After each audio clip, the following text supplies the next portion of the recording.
mazliet pārtraucu. Jā, nu tā kā, ja es dzīvoju es izvēlos dzīvi dzīvot īsti, patiesi, tad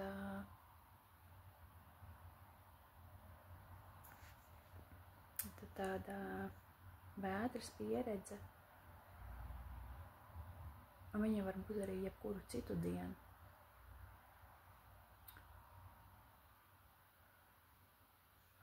Jebkuru dienu var būt vētra, jebkuru mēs nezinām, kurā dienā mēs būsim kādā situācijā.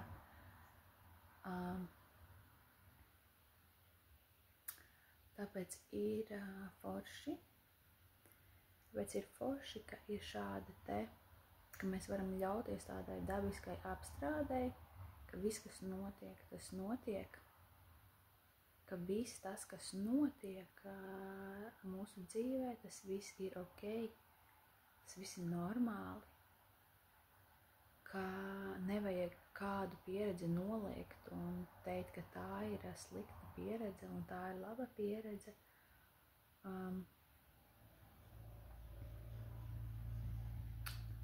Jā.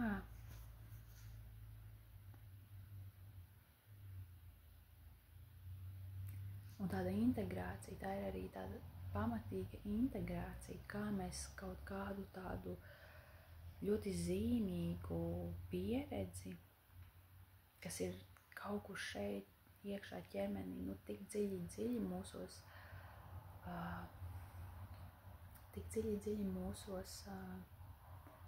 notikusi. Tur kaut kas ir tāds nomirs un kaut kas tajā brīdī ir tā piedzimis, ka ļaut tam nonākt tajā realitātē, nu, tajā integrācijā, ko es no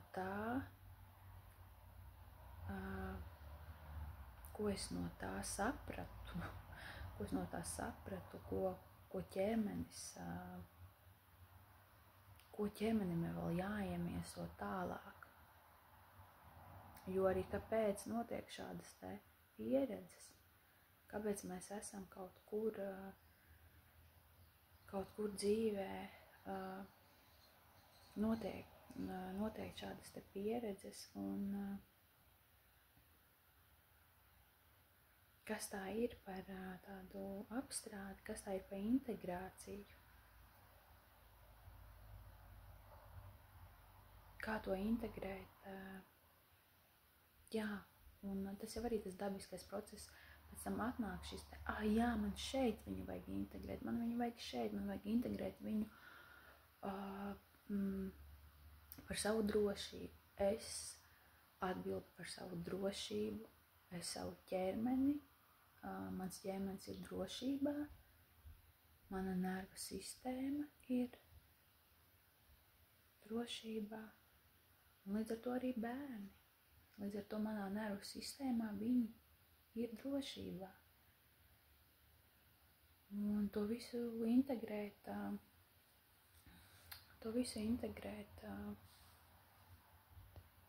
ikdienā, esot kopā ar viņiem un savienojoties, saspēlēties, miedarboties, veidot šo te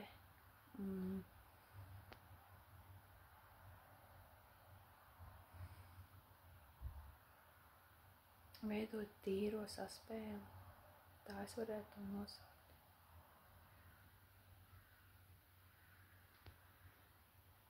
Jā, nu, bet atkal nenoliedzot neko citu. Nenoliedzot atkal to kaut ko citu. Ar šo es laikam gribēju pateikt, ka viss ir apstrāde. Tas ir tā kā nebeidzams process, kuru process pārplūstus no viena procesa uz otru. Viss ir tāds kā tāds process.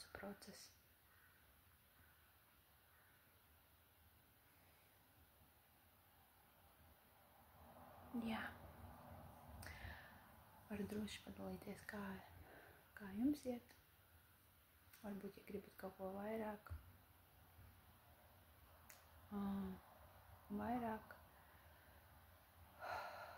sajust par šo te, kā tas ir, apstrādāt kaut ko kopā ar bērniem, iet procesā kopā. Jā. Un